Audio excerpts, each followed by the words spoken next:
పూర్వకాలంలో ద్రవిడ దేశంలో ఒక రాజ్యం ఉండేది. ఆ రాజ్యంలో ఒక శివాలయంలో ఒక అర్చకుడు పరమశివుణ్ణి నమ్ముకుని అర్చకత్వం చేశాడు. అర్చకత్వం అంటే మామూలుగా చేసింది కాదు, ఆయన ఉన్నాడు అని నమ్మి అర్చకత్వం చేశాడు. బ్రహ్మాండమైనటువంటి కరువు వచ్చి ఆ ఊళ్ళో ఇంక ఎవరు బతకలేక ఇంక ఈ ఊరు విడిచిపెట్టి వెళ్ళిపోతున్నామని చెప్పి వెళ్ళిపోయారు. ఆ వెళ్ళిపోయేటప్పుడు ఒక గమ్మత్తు ఉంటుంది. చాలా తేలికైనవి అమ్ముకుంటే అన్నం దొరికేవి ఉంటాయో పతికెడతారు, బరువు అయినది వదిలిపెట్టేస్తారు. మళ్ళీ మంచి రోజులు వస్తే మనం వచ్చేటప్పటికి ఉంటాయి. ఇక మంచి రోజులు రాకపోతే ఈ ఊరికి మనకి బాంధవ్యం తీరిపోయిందని వెళ్ళిపోతారు. వాళ్ళు వెళ్ళేటప్పుడు ఆవుల్ని గేదెల్ని తీసుకెళ్లరు. ఎందుకు తీసుకెళ్లరో తెలుసా అండి? తమ కడుపు నిండడానికే మార్గం లేదు, ఇంకా వాటిని ఏం మేపుతారు. కాబట్టి కరువు వచ్చినప్పుడు ఆవుల్ని గేదెల్ని ఇంకా పోషించలేక ముందు నీరు పోయలేరు, కాబట్టి వాటిని వదిలిపెట్టేసి వెళ్ళిపోతారు. అలా వెళ్ళిపోయారు ఆ ఊళ్ళో వాళ్ళందరూ. ఈ శివాలయంలో అర్చకుడు అన్నారు, నువ్వు కూడా వచ్చేసేయి మాతో అన్నారు. అంటే ఆయన అన్నాడు, నేను వెళ్ళిపోతే శివుడికి అన్నం ఎవరు పెడతారన్నారు. ఇది భక్తి. అందరూ వదిలిపెట్టేశారు ఊరు. ఈయన వదిలిపెట్టేయచ్చు, కానీ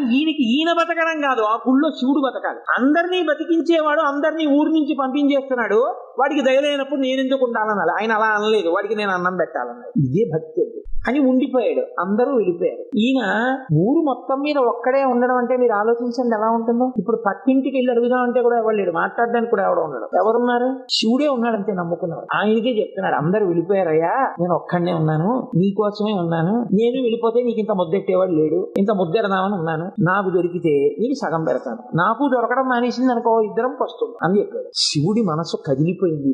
ఇదండి భక్తి అంటే. నేను అందుకే తరచూ ఒక మాట చెప్తా, భక్తి అంటే మనసు విప్పి భగవంతునితో మాట్లాడుతా. ఓ స్తోత్రాలు చదివేయడమును ఇలా ఇలా ఇలా ఇలా ఇలా యాక్షన్ 500 భక్తి అంటారు. మనసు విప్పి భగవంతుడితో ఉన్నట్టు నిలబడి నిజాయితీగా ఉండుతా, దానికి భక్తి అని పేరు. నిరంతరానుసంధానము ఈశ్వరుడితో.